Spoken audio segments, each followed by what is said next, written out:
सभी को नमस्कार। मैं आचार्य डॉक्टर रणजीत सिंह रघुवंशी प्रज्ञानम ब्रह्म खंड के अंतर्गत भाग 4 में आज हमारा विषय है माला जापाह किमर्थम अर्थात माला का जाप क्यों। आज का हमारा विषय है माला जापाह किमर्थम अर्थात माला का जाप क्यों। प्रायः मैं देखता हूँ कि लगभग सभी धर्मों के अनुयायी माला जपते रहते हैं। कारण पूछो तो बताते हैं कि इससे हम अपने इष्ट का स्मरण करते हैं। माला के मनका को एक एक करके आगे बढ़ाते जाते हैं और प्रत्येक मनका के साथ इष्ट का नाम लेते जाते हैं। माला में यदि 108 मनका हैं तो एक पूरी माला जपने पर अपने इष्ट का 108 बार नाम स्मरण हो जाता है। यहाँ मुझे आश्चर्य होता है कि तुम्हारे अपने इष्ट का स्मरण करने के लिए माला की आवश्यकता होती ही क्यों है। तुम्हारा परमात्मा या तुम्हारा इष्ट क्या तुम्हारे अंतःकरण में विराजमान नहीं है? यदि है तो फिर उसका स्मरण करने या उस तक पहुंचने के लिए माला का सहारा क्यों? तुम्हारा अंतःकरण और तुम्हारा ही परमात्मा, फिर देर कैसी? सीधे उतरो अपने अंतःकरण में और पहुँचो अपने इष्ट के पास। कहाँ माला को बीच में लाते हो? माला तो और बाधा बनेगी उस तक पहुँचने में, क्योंकि तुम अपना ध्यान माला के मनकों में और उन मनकों को गिनने में लगा दोगे, फिर परमात्मा में ध्यान कैसे लगाओगे?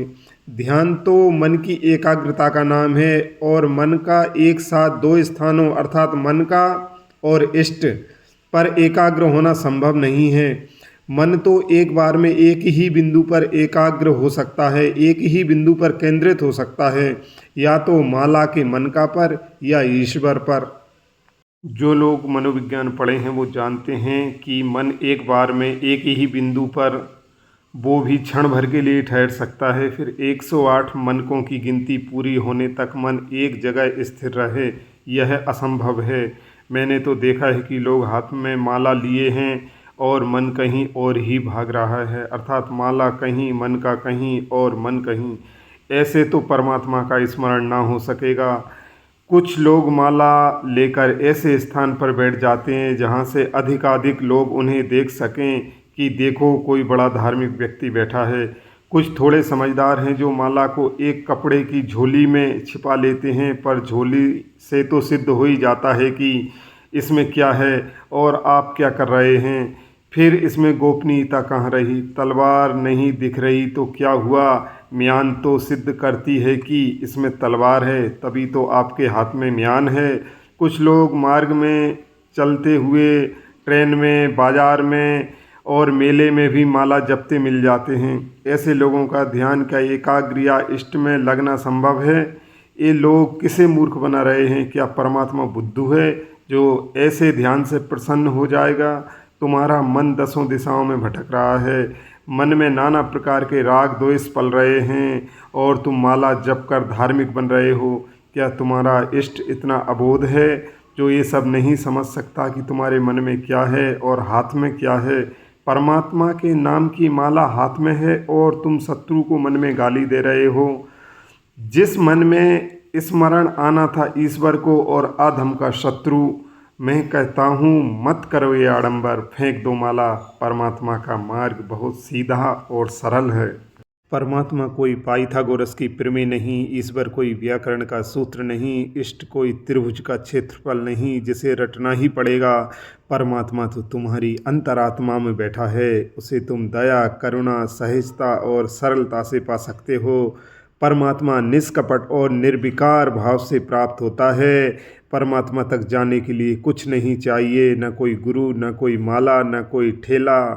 परमात्मा तो श्वासों में बसता है, हर श्वास परमात्मा से ही आ रही है। तुम कुछ आडंबर मत करो, शांत भाव से बैठो और अपनी भीतर बाहर हो रही श्वास पर ध्यान लगाओ। यही परमात्मा का मार्ग है।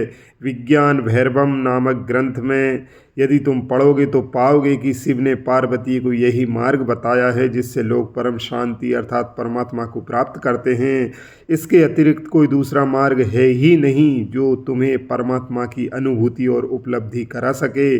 तुम्हारे व्रत, उपवास, पूजा पाठ, माला जाप और नाना प्रकार के सारे धार्मिक आयोजन सब इस मार्ग के आगे निष्फल हैं। भगवान शंकर या तपस्वी जन जो समाधि में लीन रहते हैं वो इसी श्वास की प्रक्रिया के मध्य में ही ठहरने का भाव है, जिसे प्रबुद्ध जन ही समझ पाते हैं। भगवान श्री कृष्ण अर्जुन से जो कहते हैं कि सर्वधर्मान् परित्यज्य मामेकं शरणं व्रज, उसका मूल भाव यही है। साधक को चाहिए कि वो अपने अंतरात्मा में उतरे और अहंकार, राग, द्वेष, लोभ, मोह, प्रपंच और सारे आडंबरों का त्याग कर सहज और सरल भाव से निर्विकार चित्त होकर अपने अंदर बैठे उस परम तत्व, उस परम आत्मा रूपी परमात्मा का स्मरण करे। यही योग है। योगश्चित्त वृत्ति निरोधः, अर्थात चित्त की वृत्तियों का निरोध करना, चित्त की बुराइयों को, चित्त के विकारों को रोकना ही योग है। यही परमात्मा को पाने का मार्ग है।